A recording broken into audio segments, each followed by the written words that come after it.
Erabateko estreinaldiaren aurretik, entzeguan lasaiak ari dira musikariak eta idazleak. Nabari da elkarrekin arituta daudela.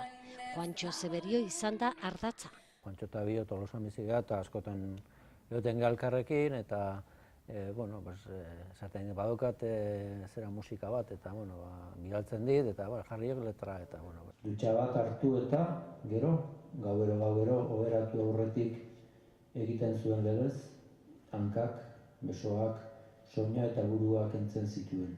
Gaia denez denboraren igarotze hori eta maitasuna, nagusiki bi gai horiek dira lantzen dienak, badakart Odenen poema klasiko baten itzulpena.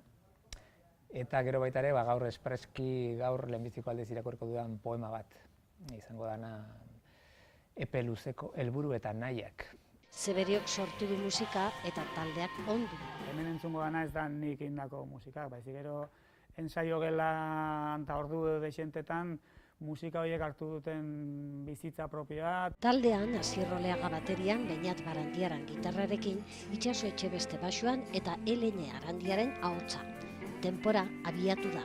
Badauka o tempora o mores, poeta klasikoak esaten zuen esaldi horren oi hartzun hori, eta gero jakina gure tempora horiek eta temporari eman beharko zaiona, ikusteko egitasmoan nora doan.